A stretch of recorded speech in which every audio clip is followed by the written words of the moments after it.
Hi and welcome back to Normski TV. Just doing a quick daily transfer this evening, and just to say, yep, he's finally, well, not officially, but he's in Fenerbahce, he's in Turkey. He left last night on his private jet, or somebody's private jet. He's landed in Turkey amidst loads of fans receiving him.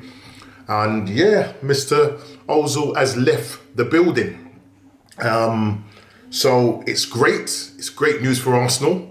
Great news for those fans that didn't really see eye to eye with him. Unfortunate for those that did see eye to eye, you know, you've said your goodbyes and we need to move on from Mesut Ozil.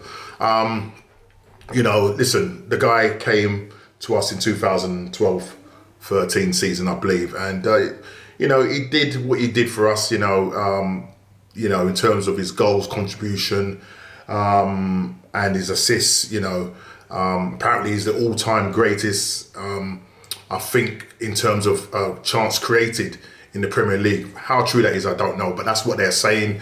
You know, everything now is stats. But listen, he didn't do a lot in the last year. That was playing on Fortnite and tweeting to all his admirers. He's now left the building, as I said. He held up the Fenerbahce flag. And he's basically said now, I'm excited to be here. I've always been a Fenerbahce fan, and I can't wait to wear the shirt. Now, I don't know what number shirt he's going to get. Probably the number 10 shirt. And look, I hope he does well with them. I wish him all the best. This saga's been going on for a long time, since the Wenger days. And now we've finally seen the back of Mesut Ozil. And to be honest, the last few years has not gone well for him in terms of his stats. Pretty much going in one direction, which is downhill. I think the best season that he had was in 2014-15 season, or 15-16, I can't remember, where he had 19 assists. Absolutely fantastic. And I think that was a season when, if we had bought another striker, because Giroud was not hitting the back of the net, and maybe a midfielder, holding midfielder, we would have probably won the league. But, Arsenal, the way we do things, we drag our heels and then we come to regret it in the end. But listen, he's gone. A lot of his teammates, Shudran Mustafi, has come out and wished him all the best. I think he took a little slight dig at the Arsenal hierarchy by saying, we should have been there to assist you and support you. So I know that's a bit of a dig. I know they're good friends. They both played in the same team, German team, and he's gone. And it is what it is. And hopefully you will be following suit, Mr. Mustafi, because you certainly ain't bringing nothing to the table. There's also, some stuff on Twitter between Lacazette and Aubameyang, who's fighting over the number 10 shirt. They put out a little tweet about it, and they were saying who wants the number 10 shirt. To be honest, I think Aubameyang was happy with his number 14, and I think Lacazette is happy with his number 9. So that number 10 shirt is sitting around waiting to be filled by somebody. Is it going to be Smith Rowe, or is it going to be Bendoua from Norwich? They've been put a price tag of 40 million to 50 million on his head. Now, I don't think Arsenal are going to be able to afford that at all. If anything, it's something that they may look at in the summer, but I don't think realistically, Norwich are going to get that kind of money for him. More like 25 to 30 mil. That's what I would be expecting to pay for him. And I understand why they're putting that kind of price tag on him. It's just to frighten teams away from going for him. Only team that seems to be interested in him is Arsenal. We do need a playmaker. We do need someone to assist Smith Rowe. But at the moment, it's proving difficult at the moment. But with us now getting people off the books, the likes of Kolasinac, now his good mate Ozil's gone. It's starting to free up the wages. We've got £350,000 burning a hole, and Arsenal need to find use of that extra cash. So I don't know in terms of what we're doing concerning our attacking midfielders. So we've been linked with a lot of players, the likes of Isco, Julian Brandt, just to name a few. So we do need to pull our fingers out. Absolutely do need to pull our fingers out concerning this, and I'm hoping that we can get something done. I think we need an attacking midfielder and we need a defender. That's not a defender, a goalkeeper. That's really what we really need to be looking at in this particular transfer window. And then in the summer we can clear out the rest of the dross and then go for the targets that we need to go for. Because by then we would have had a lot of wages freed up concerning our targets and spending. Just want to look at another news which I spoke about, and that was to do with Lacazette. It's still not going away. Real Madrid now are interested in him as well, signing at Lacazette. He's got 18 months left on his contract. We bought him for 46 million from Lyon in 2017. The Spanish outlet AS claim that Atletico are preparing to renew their interest in Lacazette amid strained, as I said yesterday, relationships with Arsenal manager Mikel Arteta.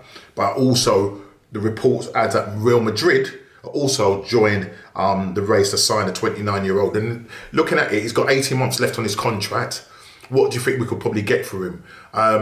He's 29. I think we need to be going for a younger striker. Yes, I get it. Aubameyang is 30, 31, but he's more prolific. Even though he's not scoring at the moment, but he's more prolific than Lacazette. What could we get for him? What sort of money could we get for him? As I said, 18 months to go in his contract. Doesn't seem as if there's any news concerning him extending it. It seems like they've put it to the back burner for now. And it's been said that Arsenal are looking, Arteta and Arsenal are looking to probably offload him in the summer. I don't think it will go now. We need all the strikers that we can have in this particular run up to the end of the season. So if anything, he will be likely to go in the summer. So we're going to have to watch the space on that one concerning Lacazette. Got another news here. Arsenal have been warned they cannot loan out Runarsson until a replacement number 2 is found. And at the moment, we are trying to find another goalkeeper. Neto from Barcelona put in a transfer request that was turned down by Barcelona, and he's got some mad buyout clause. So that's what normally happens when they, put that in their clause and in their contract. Woodman, who's on loan to Swansea from Newcastle, a very good prospect, could be a good number 2. We're linked with him as well. Again, I don't know if Arsenal have made any approach to Newcastle about that. Funny enough, obviously we're playing them later on this evening, so we're going to again have to wait and see concerning that. But as I said, the new at the moment we've got say 14 days or so left in the transfer window, but at the moment it just doesn't look like we're getting anybody. It might be that something might happen near the end of the transfer window. Normally, teams are, kind of brinksmanship, just waiting to see who moves first. So we'll have to just wait and see. Hopefully we'll start seeing some kind of action and movement in the next couple of days or so. That's the hope. Arsenal, again, one of the number of Premier League teams that are interested in the Marseille player, midfielder Morgan Sanson. West Ham, I know we're interested in him. We have been linked with him, and I think it was the manager speaking in his post-match press conference after 2-1 home defeat to Nims. Marseille boss Andre Villas-Boas said, "We'll see. The transfer window is open. Sanson's a player who is highly rated." He goes on, he quotes, "Officially, we have not received any offers unless it happens during the match." I don't know what he means by that. He's a boy who interests English teams because of his characteristics, and it is possible that something could happen. So again, let's watch this space. There's a possibility that something could happen, that Arsenal could maybe throw their hat in the ring. Tottenham have been linked with him as well. As I said, West Ham, Aston Villa, just to name a few clubs that have been linked with that player. Just seeing if there's any more news. Let me see. Just looking through. Not a lot. Again, the Balogun news. He's out of contract and he's been linked with a number of clubs. Now, the thing is, I said about Lacazette. Now, with Ozil going, and there's talk about Lacazette being linked with Real Madrid and Atletico Madrid, is there a chance that if we were to sell him, would that mean that Balogun would reconsider? At the moment, nothing has happened on his contract. There's rumours come out saying that the hierarchy have told Arteta that unless he signs a contract, he cannot play any games. Again, I don't think that's I don't know. I don't think it's the best way to handle things.